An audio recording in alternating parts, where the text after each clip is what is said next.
Hello everyone, good evening all of you. Welcome to our channel Vidya Sharade education teaching world. ಇವತ್ತು ನಾವು ಮೊನ್ನೆ ಹೇಳಿದಂತಹ lesson ಮೇಲೆ ಒಂದಿಷ್ಟು ಪ್ರಶ್ನೆಗಳನ್ನು ಚರ್ಚಿಸೋಣ. ಯಾರೆಲ್ಲ ಮೊನ್ನಿನ ವಿಡಿಯೋವನ್ನು ನೋಡಿಲ್ಲೋ ಮೊದಲು ಆ ವಿಡಿಯೋವನ್ನು ನೋಡಿಕೊಂಡು ನಂತರ ಈ ವಿಡಿಯೋವನ್ನು ನೋಡಿ. ಬಿಕಾಸ್ ಮೊದಲು ನಾವು ಕಂಟೆಂಟನ್ನು ಅರ್ಥ ಮಾಡ್ಕೋಬೇಕು. ನಾವು ಎಷ್ಟು ಚೆನ್ನಾಗಿ ಕಂಟೆಂಟನ್ನು ಅರ್ಥ ಮಾಡ್ಕೊಂಡಿದ್ದೀವಲ್ಲ ಅದರ ಮೇಲೆ ನಾವು ಕ್ವಶನ್ ಆನ್ಸರ್ಸ್ನ ಫೈಂಡ್ ಔಟ್ ಮಾಡಬಹುದು. ಮತ್ತು ನಾನು 15 ಕ್ವಶನ್ಸ್ನ ತೆಗೆದುಕೊಂಡಿದ್ದೀನಿ. ಇನ್ನೂ 30 ಕ್ವಶನ್ಸ್ ಇವೆ. ಈ ಲೆಸನ್ ಮೇಲೆ ತುಂಬ ಕ್ವಶನ್ಸ್ ಕ್ರಿಯೇಟ್ ಆಗ್ತವೆ, ಎಲ್ಲ ಇಂಪಾರ್ಟೆಂಟ್ ಇವೆ. CTET ಆಯಿತು ಅಥವಾ KRTTಗೂ ಕೂಡ ಯೂಸ್ ಆಗುತ್ತವೆ. ಸೊ ಎಲ್ಲರೂ ಕೊನೆ ತನಕನೂ ವಿಡಿಯೋನ ನೋಡಿ. ಇನ್ನುಳಿದ ಪ್ರಶ್ನೆಗಳನ್ನು ನಾನು ನೆಕ್ಸ್ಟ್ ಕ್ಲಾಸಿನಲ್ಲಿ ಚರ್ಚಿಸ್ತೀನಿ. First question, a children can best learn a language when they have. ಮಕ್ಕಳು ಯಾವಾಗ ಒಂದು ಭಾಷೆಯನ್ನು ಚೆನ್ನಾಗಿ ಕಲಿಯುತ್ತಾರೆ? Option A, a proficient language teacher, inhabitation. Option C, motivation. Option D, a good textbook. ಅಂದರೆ ಮಗುವಿಗೆ ಭಾಷೆಯನ್ನು ಕಲೀಲಿಕ್ಕೆ ಪ್ರೊಫಿಸಿಯೆಂಟ್ ಲ್ಯಾಂಗ್ವೇಜ್ ಟೀಚರ್ ಬೇಕಾ ಅಥವಾ ಇನ್ಹ್ಯಾಬಿಟೇಷನ್ ಅಂದರೆ ಒಂದು ತಡೆ ಒಡ್ಬೇಕಾ, ನಿಷೇಧ ಮಾಡಬೇಕಾ, ನಿಷೇಧ ಮಾಡೋದ್ರಿಂದ ಚೆನ್ನಾಗಿ ಭಾಷೆನ ಮಗು ಕಲಿಯುತ್ತಾ? ಇಲ್ಲ. ಆಮೇಲೆ ಒಂದು ಗುಡ್ ಟೆಕ್ಸ್ಟ್ ಬುಕ್, ಒಂದು ಒಳ್ಳೆಯ ಪುಸ್ತಕದಿಂದ ಮಗು ಭಾಷೆನ ಕಲೀಲಿಕ್ಕೆ ಸಾಧ್ಯ ಇದೆನಾ? ಇಲ್ಲ. ಹಾಗಾದರೆ ಇದಕ್ಕೆ ಆನ್ಸರ್ ಏನಾಗುತ್ತೆ? ಮೋಟಿವೇಶನ್. ಒಂದು ಮಗುವಿಗೆ ಭಾಷೆಯನ್ನು ಚೆನ್ನಾಗಿ ಕಲಿಬೇಕಂತಂದರೆ ಮೊದಲು ಏನು ಬೇಕು? ಮೋಟಿವೇಶನ್ ಬೇಕು, ಅಭಿಪ್ರೇರಣೆ ಬೇಕು. ನಾವು ಎಷ್ಟು ಮೋಟಿವೇಶನ್ನ ಕೊಡ್ತೀವಲ್ವ ಅದರ ಮೇಲೆ ಏನು ಮಗು ಚೆನ್ನಾಗಿ ಭಾಷೆಯನ್ನು ಕಲಿತದೆ. ಅದಕ್ಕೆ ಆಸಕ್ತಿ ಅನ್ನೋದು ಬರಬೇಕು. ಕಲಿಬೇಕು ಅಂತ ಆಸಕ್ತಿ ಇಲ್ಲದೆ ಯಾವುದೂ ಕೂಡ ಆಗುವುದಿಲ್ಲ. Second question, when children are introduced to English as a second language. ಮಗುವಿಗೆ ಸೆಕೆಂಡ್ ಲ್ಯಾಂಗ್ವೇಜನ್ನು ನಾವು ಇಂಗ್ಲೀಷನ್ನು ಇಂಟ್ರೊಡ್ಯೂಸ್ ಮಾಡಿದಾಗ they should read first. Option B, they should begin with letters of alphabet. They should exposed to language orally. D option, they should begin writing first. ಇದಕ್ಕೆ ಸರಿಯಾದ ಉತ್ತರ C ಆಗುತ್ತೆ. ಮಗುವಿಗೆ ನಾವು ಇಂಗ್ಲೀಷ್ ಭಾಷೆಯನ್ನು, ಎರಡನೇ ಭಾಷೆಯನ್ನು ಇಂಟ್ರೊಡ್ಯೂಸ್ ಮಾಡಿದಾಗ ಮಗು ಫಸ್ಟು ರೀಡ್ ಮಾಡಬೇಕಾ ಅಥವಾ ಅದರ ವರ್ಡ್ಸ್ನ, ಆಮೇಲೆ ಲೆಟರ್ಸ್, ಅಲ್ಫಾಬೆಟ್ನ ಎಲ್ಲ ತಿಳಿದುಕೊಳ್ಬೇಕಾ? ಇಲ್ಲ. ಅಥವಾ they should begin writing, first ಮೊದಲು ಬರೀಲಿಕ್ಕೆ ಕಲಿಬೇಕಾ? ಅದು ಆಗಲ್ಲ. ಹಾಗಾದರೆ ಏನು ಮಾಡಬೇಕು ಮಗು? They should be exposed to language orally. ಅದನ್ನು ಮೊದಲು ಮಾತನಾಡಲಿಕ್ಕೆ ಏನು ಮಾಡಬೇಕು? ಮಗು ಅದನ್ನು ಕಲಿಬೇಕು. So option C is the right answer. Third question,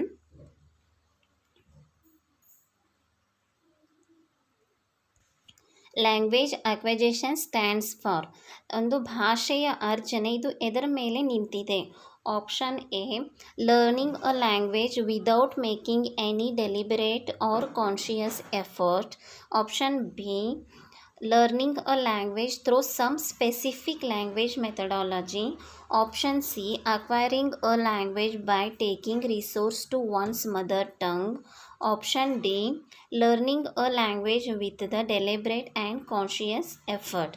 ಇಲ್ಲಿ ಎ ಮತ್ತು ಡಿ ಆಪ್ಷನಲ್ಲಿ ಕನ್ಫ್ಯೂಷನ್ ಆಗುತ್ತೆ. ಇವು ಎರಡು ಬರೀ ಒಂದು ವರ್ಡಲ್ಲಿ ಚೇಂಜಸ್ ಇವೆ. ಇದರಿಂದ ಏನು 1 ಮಾರ್ಕ್ಸನ್ನು ನಾವು ಆರಾಮಾಗಿ ಕಳ್ಕೊಳ್ಳಬಹುದು, ಒಂದು ಮಾರ್ಕ್ಸನ್ನು ತೆಗೆದುಕೊಳ್ಳಬಹುದು. ಓಕೆನಾ? ಇದಕ್ಕೆ ಲ್ಯಾಂಗ್ವೇಜ್ ಅಕ್ವೇಷನ್ ಅಂದರೆ ಭಾಷೆಯ ಅರ್ಜನೆ ಇದರ ಮೇಲೆ ನಿಂತಿದೆ. Learning a language without making any deliberate or conscious effort, ಯಾವುದೇ ರೀತಿ ಕಾನ್ಷಿಯಸ್ ಎಫರ್ಟ್ ಇಲ್ಲದೆ ನಾವು ಭಾಷೆಯನ್ನು ಕಲಿತೀವಿ, ಅದೇ ಲ್ಯಾಂಗ್ವೇಜ್ ಅಕ್ವಿಜೇಷನ್ ಆಗುತ್ತಾ? ಅಥವಾ option B, learning a language through some specific language methodology, ಒಂದಿಷ್ಟು ಲ್ಯಾಂಗ್ವೇಜ್ ಮೆಥಡಾಲಜಿಯಿಂದ ನಾವು ಭಾಷೆಯನ್ನು ಕಲಿತೀವಾ? ಅಥವಾ option C, acquiring a language by taking resource one's mother tongue, ಒಂದಿಷ್ಟು ಮದರ್ಸ್ ಟಂಗ್ನ ಭಾಷಾ ಸಂಪನ್ಮೂಲದಿಂದ ನಾವು ಭಾಷೆಯನ್ನು ಕಲಿತೀವಿ, ಅದಕ್ಕೆ ಲ್ಯಾಂಗ್ವೇಜ್ ಅಕ್ವಿಜೇಷನ್ ಅಂತಾರ? ಅಥವಾ option D, learning a language with the deliberate and conscious effort, ಒಂದು ಕಾನ್ಷಿಯಸ್ ಎಫರ್ಟ್ನಿಂದ ಕಲಿತೀವಿ, ಅದೇ ಲ್ಯಾಂಗ್ವೇಜ್ ಅಕ್ವಿಜೇಷನ್ ಆಗುತ್ತಾ? ಹಾಗಾದರೆ ಇಲ್ಲಿ ಉತ್ತರ ಯಾವುದಾಗುತ್ತೆ? ಆಪ್ಷನ್ 1. ಇಲ್ಲಿ ಲ್ಯಾಂಗ್ವೇಜನ್ನು ನಾವು ಸಬ್ ಕಾನ್ಷಿಯಸ್ ಮೈಂಡ್ನಿಂದ ಕಲಿತೀವಿ, ಯಾವುದೇ ರೀತಿ ಕಾನ್ಷಿಯಸ್ ಎಫರ್ಟ್ ಇರೋದಿಲ್ಲ ಅಲ್ಲಿ. ಸೊ ಇದಕ್ಕೆ ಆನ್ಸರ್ ಯಾವುದಾಗುತ್ತೆ? First one, A option is the right answer. Fourth question, a teacher in a rural area finds more than 5 languages being spoken by children in her classroom. She attempts to use all the languages of children in her teaching. What is these strategies known as. ನಾನು ಇದನ್ನು ನಿಮಗೆ ತುಂಬ ಚೆನ್ನಾಗಿ ಕಂಟೆಂಟಲ್ಲಿ ಇದನ್ನು lesson ಹೇಳಬೇಕಾದ್ರೆ ಹೇಳಿದ್ದೀನಿ. ಇಲ್ಲಿ ಒಬ್ಬರು ಟೀಚರ್, ರೂರಲ್ ಏರಿಯಾ ಟೀಚರು, ಅವ್ರ ಕ್ಲಾಸಿನಲ್ಲಿ ಎಷ್ಟು 5 ಭಾಷೆಗಳನ್ನ ಕಲಿಯುವಂತಹ ಮಕ್ಕಳಿದ್ದಾರೆ. ಸೊ ಅವಾಗ ಅವರು 5 ಭಾಷೆಯನ್ನು ಉಪಯೋಗಿಸಿ ಮಕ್ಕಳಿಗೇನು ಟೀಚಿಂಗ್ ಮಾಡಬೇಕಾಗಿದೆ. ಹಾಗಾದರೆ ಈ ಸ್ಟ್ರಾಟಜಿಗೆ, ಈ ವಿಧಾನಕ್ಕೆ ಏನಂತ ಕರೀತಾರೆ? Option A translation, option B subtractive bilingualism, option C translanguaging, option D multilingualism. ಇಲ್ಲಿ ನಿಮಗೆ ಆನ್ಸರ್ ನೀವು ಫೈಂಡ್ ಔಟ್ ಮಾಡಿದ್ದೀರಾ ಈಸಿಯಾಗಿ, ಹೌದಲ್ವಾ? ಹಾಗಾದರೆ ಇದಕ್ಕೇನಂತಾರೆ? ಮಲ್ಟಿಲಿಂಗ್ವಾಲಿಸಮ್ ಅಂದರೆ ಬಹುಭಾಷಾ ತತ್ವ. ಬಹುಭಾಷಾ ತತ್ವದಿಂದ ನಾವೇನು ಮಾಡ್ಬೋದು? ಮಕ್ಕಳಿಗೆ ಈ ರೀತಿ ತುಂಬ ಮೋರ್ ದೆನ್ ತುಂಬ ಭಾಷೆಯನ್ನು ಕಲಿಯುವಂಥ ಮಕ್ಕಳ ಕ್ಲಾಸಿನಲ್ಲಿ ನಾವು ಮಲ್ಟಿಲಿಂಗ್ವಾಲಿಸಮ್ ಯೂಸ್ ಮಾಡಿ ಏನು ಮಾಡ್ಬೋದು? ಭಾಷೆಯನ್ನು ಕಲಿಸ್ಬೋದು. ಮಲ್ಟಿಲಿಂಗ್ವಾಲಿಸಮ್ ಅಂತಂದರೆ, multilingualism is the use of more than one language either by an individual speaker or by a group of speaker. ಅಂದರೆ ಒಬ್ಬ ಮನುಷ್ಯ ಒಂದಕ್ಕಿಂತ ಹೆಚ್ಚು ಭಾಷೆಯನ್ನು ಒಬ್ಬನೂ ಇರಬಹುದು ಅಥವಾ ಒಂದು ಗ್ರೂಪ್ ಆಫ್ ಸ್ಪೀಕರ್ಸ್ ಕೂಡ ಇರಬಹುದು. ಇದಕ್ಕೇನಂತಾರೆ? ಮಲ್ಟಿಲಿಂಗ್ವಾಲಿಸಮ್, ಬಹುಭಾಷಾ. ಆಮೇಲೆ ದ್ವಿಭಾಷಾ ಅಂತಂದರೆ ಏನು ಬರುತ್ತೆ? ಅದು ಬೈಲಿಂಗ್ವಲ್, ಅಂದರೆ ಒಂದು ಅಥವಾ ಎರಡು ಭಾಷೆಯನ್ನು ಕಲಿತೀವಲ್ಲ ಅದು ಬೈಲಿಂಗ್ವಲ್ ಆಗುತ್ತೆ. ಮಲ್ಟಿಲಿಂಗ್ವಲ್ ಮಲ್ಟಿ ಅಂದರೆ ಏನು? ಬಹು, ತುಂಬ, ಅಂದರೆ more than 2 languages, more than 1 languages ಆಗುತ್ತೆ. ಅದರ ಇಂಡಿವಿಜುವಲ್ ಸ್ಪೀಕರ್ ಇರ್ಬೋದು ಅಥವಾ ಗ್ರೂಪ್ ಆಫ್ ಸ್ಪೀಕರ್ಸ್ ಕೂಡ ಇರಬಹುದು. ಇನ್ನು 4ಗೆ ಆನ್ಸರ್ ಗೊತ್ತಾಯ್ತಲ್ವಾ? D is the multilingualism is the right answer. Fifth question, English belongs to. ಇದನ್ನು ನಾನು ನಿಮಗೆ ಹೇಳಿದ್ದೀನಿ, ಹೌದಲ್ವಾ? ಇದಕ್ಕೆ ಆನ್ಸರ್ ಏನಾಗುತ್ತೆ? Option 1 Indo European family of language. ಇಲ್ಲಿ ನೋಡಿ ಕನ್ಫ್ಯೂಸ್ ಆಗುತ್ತೆ. ಇಲ್ಲೇನು ಕೊಟ್ಟಿದ್ದಾರೆ? European Celtic family of languages, ಇದು ಕೂಡ ಕನ್ಫ್ಯೂಸ್ ಆಗುತ್ತೆ ನಿಮಗೆ. ಆಮೇಲೆ ಇಂಡೋ ಆರ್ಯನ್ ಫ್ಯಾಮಿಲಿ. ಸೊ ಫಾಸ್ಟಾಗಿ ಆನ್ಸರ್ ಮಾಡಲಿಕ್ಕೆ ಹೋಗಬೇಡಿ, ಮೊದಲು ಸರಿಯಾಗಿ ಓದ್ಕೊಳ್ಳಿ. ಸರಿಯಾಗಿ ಪ್ರಶ್ನೆ ಆಮೇಲೆ ಆಪ್ಷನ್ಸ್ಗಳನ್ನ ಓದ್ಕೊಂಡು ನಂತರ ನೀವು ಆನ್ಸರ್ನ ಫೈಂಡ್ ಔಟ್ ಮಾಡಿ. ಇದಕ್ಕೆ ಆನ್ಸರ್ ಎ ಆಗುತ್ತೆ. 6th ಕ್ವಶನ್, ಲ್ಯಾಂಗ್ವೇಜ್ ಈಸ್, ಒಂದು ಭಾಷೆ ಎಂದರೇನು? Option A group of words and sentences, option B systematic arrangement of words, option C group of grammatical structures, option D system. ಇಲ್ಲಿ ಎಲ್ಲವೂ ರೈಟ್ ಅನ್ನಿಸ್ತವೆ ನಿಮಗೆ. Group of words ಇದು ಕೂಡ ಬರುತ್ತೆ, ನಾನು ಡೆಫಿನೇಷನ್ ಹೇಳಿದ್ದೀನಿ ಅದರಲ್ಲಿ. ಆಮೇಲೆ ಸಿಸ್ಟಮೆಟಿಕ್ ಆಗಿ ಅರೇಂಜ್ ಆಗಿರ್ತವೆ ಅಲ್ಲಿ ವರ್ಡ್ಸ್, ಇದು ಕೂಡ ಬರುತ್ತೆ. ಆಮೇಲೆ group of grammatical structure, yes, ಇದು ಕೂಡ ಬರುತ್ತೆ. ಹಾಗಾದರೆ ಇಲ್ಲಿ ಆಲ್ ಆಫ್ ದ ಎಬೋ ಇಲ್ಲ. ಹಾಗಾದರೆ ನಾವು ಇಲ್ಲಿ ಯಾವ ಆನ್ಸರ್ನ ಚೂಸ್ ಮಾಡಬೇಕು? Option D system. ಈ ಸಿಸ್ಟಮಲ್ಲಿನೇ ಏನು? ಇವೆಲ್ಲವೂ ಈ ಸಿಸ್ಟಮಲ್ಲಿನೇ ಬಂದುಬಿಡುತ್ತೆ, ಇವೆಲ್ಲ ಇನ್ಕ್ಲೂಡ್ ಆಗುತ್ತೆ ಈ ಸಿಸ್ಟಮಲ್ಲಿ. Language is a system. ಇಲ್ಲಿ ಕನ್ಫ್ಯೂಸ್ ಆಗುತ್ತೆ ನಿಮಗೆ, ಇದು ಬರುತ್ತೆ, ಇದು ಕೂಡ ಬರುತ್ತೆ, ಆಪ್ಷನ್ ಸಿ ಕೂಡ ಬರುತ್ತೆ. ಹಾಗಾದರೆ ಯಾವ್ದು ಹಾಕಬೇಕು? ಸಿಸ್ಟಮ್ ಹಾಕಬೇಕು. ಈ ಸಿಸ್ಟಮಲ್ಲಿನೇ ಇವೆಲ್ಲವೂ ಕೂಡ ಏನಾಗಿದ್ದಾವೆ? ಇನ್ಕ್ಲೂಡಿಂಗ್ ಆಗಿದ್ದಾವೆ. So language is a system. 6 ಪ್ರಶ್ನೆಗೆ ಆನ್ಸರ್ ಯಾವುದು? ಡಿ. ಇನ್ನು 7th question, language is the ability to acquire and use.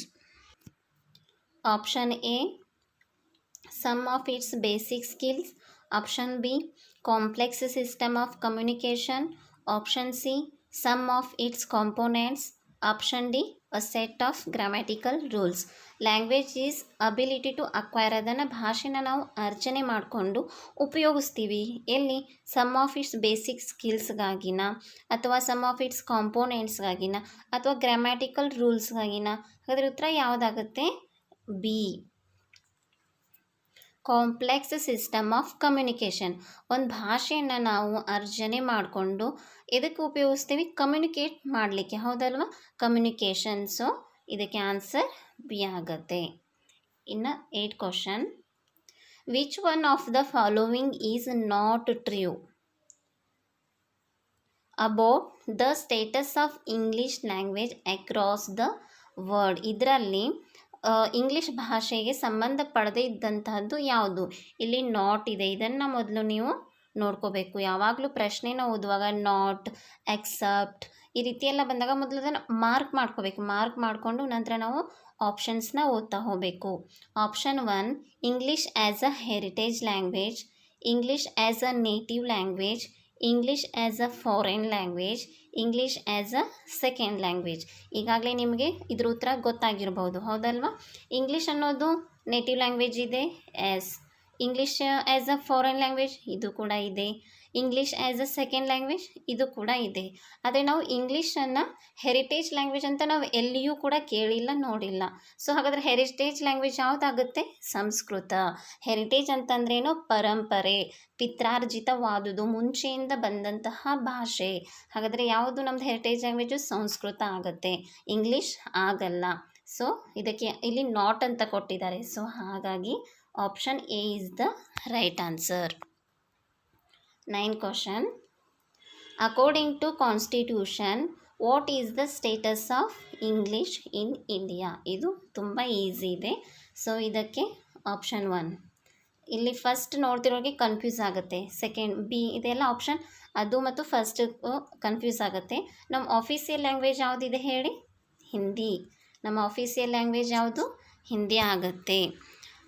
ಹಾಗಾಗಿ ಇಲ್ಲಿ ಅಕಾರ್ಡಿಂಗ್ ಟು ಕಾನ್ಸ್ಟಿಟ್ಯೂಷನ್ ಇಂಗ್ಲೀಷ್ಗೆ ನಾವು ಯಾವ ಸ್ಟೇಟಸನ್ನು ಕೊಟ್ಟಿದ್ದೀವಿ? ಅಸೋಸಿಯೇಟ್ ಆಫೀಸಿಯಲ್ ಲ್ಯಾಂಗ್ವೇಜ್ ಅಂತ ಕೊಟ್ಟಿದ್ದೀವಿ.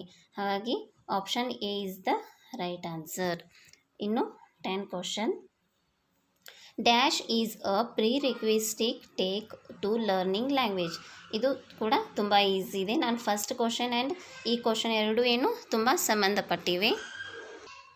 ಪ್ರಧಾನವಾಗಿ ಒಂದು ಭಾಷೆಯನ್ನು ನಾವು ಕಲಿಬೇಕಂತಂದರೆ ಏನು ಬೇಕು? ಮೋಟಿವೇಶನ್ ಬೇಕಾ? ಅಥವಾ B option knowing words and their meanings, option C knowledge of grammar, option D reading stories. ಹಾಗಾದರೆ ಇದಕ್ಕೆ ಉತ್ತರ ಯಾವುದಾಗುತ್ತೆ? Option A motivation. ಒಂದು ಭಾಷೆಯನ್ನು ಕಲಿಬೇಕಂತಂದರೆ ಮೊದಲು ಏನು ರಿಕ್ವೈರ್ ಆಗಬೇಕು? ಏನು ಬೇಕು ನಮಗೆ? ಮೋಟಿವೇಶನ್ ಬೇಕು. ಇದಕ್ಕೆ ಉತ್ತರ ಏನು? Motivation. 11th question.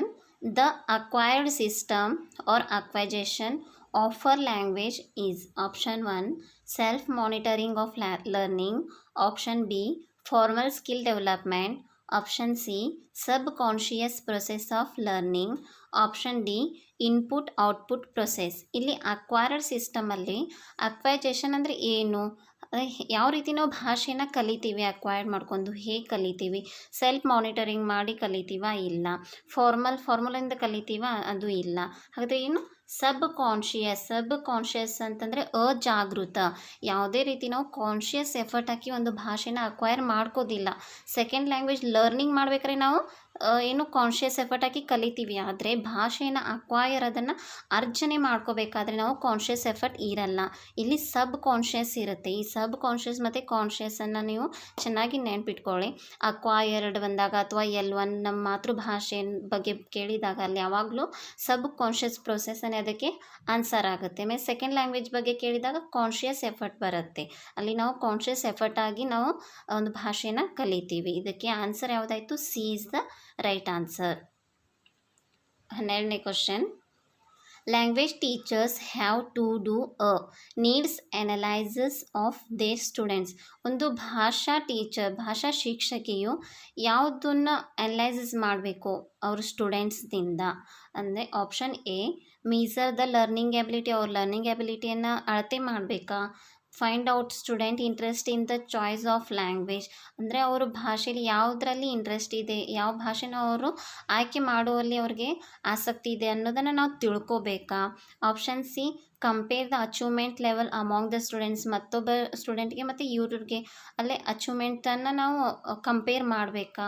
Option D evaluate their existing competence. ಅವ್ರು ಎಷ್ಟು ತಿಳ್ಕೊಂಡಿದ್ದಾರೆ ಅನ್ನೋದನ್ನು ನಾವು ಮೌಲ್ಯಮಾಪನ ಮಾಡಬೇಕಾ? ಏನು ನಮಗಿಲ್ಲಿ ಅವಶ್ಯಕತೆ ಇದೆ ಅಂತಂದರೆ ಭಾಷಾ ಶಿಕ್ಷಕಿಗೆ ಏನು ಅವಶ್ಯಕತೆ ಇದೆ ಅಂದರೆ ಬಿ ಆಪ್ಷನ್. ನಾವೆಲ್ಲ ಆಪ್ಷನ್ ನೋಡಿದಾಗ ನಮಗೆ ಒಂದೇ ಒಂದು ಪಾಸಿಟಿವ್ ಅನಿಸುತ್ತೆ, 3 ನೆಗೆಟಿವ್ ಅನಿಸುತ್ತೆ, ಒಂದು ಪಾಸಿಟಿವ್ ಅನಿಸುತ್ತೆ. ಸೊ ನಾವು ಪಾಸಿಟಿವ್ ಯಾವ್ದು ಅನಿಸುತ್ತಲ್ವ ಆ ಆನ್ಸರನ್ನೇ ನಾವು ಚೂಸ್ ಮಾಡಬೇಕು.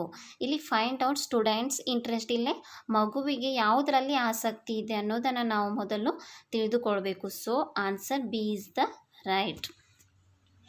13th question. Providing students dash can encourage second language acquisition. Second ಭಾಷೆ ಅಂದರೆ ಸೆಕೆಂಡ್ ಲ್ಯಾಂಗ್ವೇಜ್ ಇಂಗ್ಲೀಷನ್ನು ನಾವು ಅರ್ಚನೆ ಮಾಡ್ಕೊಳ್ಳಿಕ್ಕೆ ನಾವು ಯಾವ ರೀತಿ ಸ್ಟೂಡೆಂಟ್ಗೆ ಏನು ಪ್ರೊವೈಡ್ ಮಾಡಬೇಕು, ಹೇಗೆ ಎನ್ಕರೇಜ್ ಮಾಡಬೇಕು ಅಂತ ಈ ಪ್ರಶ್ನೆಯ ಅರ್ಥ. First option advocate speaking and writing assignments, ಅವ್ರಿಗೆ ತುಂಬ ಸ್ಪೀಕಿಂಗ್ ಮತ್ತು ರೈಟಿಂಗ್ ಅಸೈನ್ಮೆಂಟ್ಸ್ನ ಕೊಡ್ತೀರಾ. B option the opportunity to voice their opinions and to problem solve in the target language. Second target language ಇಂಗ್ಲೀಷಲ್ಲಿ ನೀವು ಅವ್ರಿಗೆ ಮಾತನಾಡಲಿಕ್ಕೆ, ಅವ್ರ ಒಪಿನಿಯನ್ಸ್ನ ಹೇಳ್ಕೊಳ್ಳಿಕ್ಕೆ, ಸಮಸ್ಯೆಯನ್ನು ಪರಿಹಾರ ಮಾಡ್ಕೊಳ್ಳಿಕ್ಕೆ ಅವ್ರಿಗೆ ಅಪಾರ್ಚುನಿಟಿ ಕೊಡ್ತೀರಾ. ಅಥವಾ C option frequent feedback on spoken and return outputs, ಅವ್ರ ಮಾತು ಆಮೇಲೆ ಅವ್ರು ಬರೆದಿದ್ರ ಮೇಲೆ ನೀವು ಫೀಡ್ಬ್ಯಾಕನ್ನು ಕೊಡ್ತೀರಾ. ಆಪ್ಷನ್ ಡಿ ಇನ್ಫಾರ್ಮಲ್ ಇಂಟರ್ವ್ಯೂಸ್, ಅಥವಾ ಅವ್ರಿಗೆ ಇಂಟರ್ವ್ಯೂ ತೊಗೋತೀರಾ. ಆದರೆ ಏನು ಮಾಡ್ತೀರಾ ಇಲ್ಲಿ, ಪ್ರೊವೈಡಿಂಗ್ ಸ್ಟೂಡೆಂಟ್ಸ್ ಕ್ಯಾನ್ ಎನ್ಕರೇಜ್, ಅವ್ರಿಗೆ ಎನ್ಕರೇಜ್ ಮಾಡಬೇಕಂದ್ರೆ ನಾವಿಲ್ಲಿ ಏನು ಮಾಡಬೇಕು, ಒಂದೇ ಒಂದು ನಮ್ಗೆ ಪಾಸಿಟಿವ್ ಅನ್ನಿಸ್ತಾ ಇದೆ, ಹೌದಲ್ವಾ? ಯಾವುದದು? B option the opportunity to voice their opinions and to problem solve in the target language. ನಾವು ಇಂಗ್ಲೀಷ್ ಟಾರ್ಗೆಟ್ ಲ್ಯಾಂಗ್ವೇಜಲ್ಲಿ ಅವ್ರಿಗೆ ಅಪಾರ್ಚುನಿಟಿ ಕೊಡಬೇಕು, ಒಂದು ಭಾಷೆಯನ್ನು ಕಲೀಲಿಕ್ಕೆ ಅವರಿಗೆ ಅಪಾರ್ಚುನಿಟಿ ಕೊಡಬೇಕು, ಅದರಲ್ಲೇ ಮಾತನಾಡೋದು, ಆ ಭಾಷೆಯಲ್ಲೇ ಒಂದು ಸಮಸ್ಯೆಯನ್ನು ಸಾಲ್ವ್ ಮಾಡೋದು, ಈ ಎಲ್ಲ ಅಪಾರ್ಚುನಿಟಿಯನ್ನು ಕೊಡೋದ್ರಿಂದ ಮಗು ಏನು ಮಾಡುತ್ತೆ, ಸೆಕೆಂಡ್ ಲ್ಯಾಂಗ್ವೇಜನ್ನು ಕೂಡ learning ಮಾಡೋದಕ್ಕಿಂತಲೂ ಅಕ್ವೈಜೇಷನ್ ಮಾಡಿಕೊಳ್ಳುತ್ತೆ, ಅರ್ಜನೆಯನ್ನು ಮಾಡಿಕೊಳ್ಳುತ್ತೆ. 14 question. Generally speaking, the first language is option A marked by the characteristics difficulty in mastering it. Option B marked by the influences of the school environment the child is studying in. Option C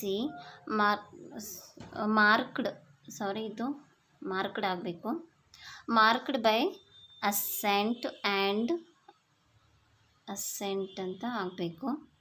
assent and regional expressions of the area where student grow up.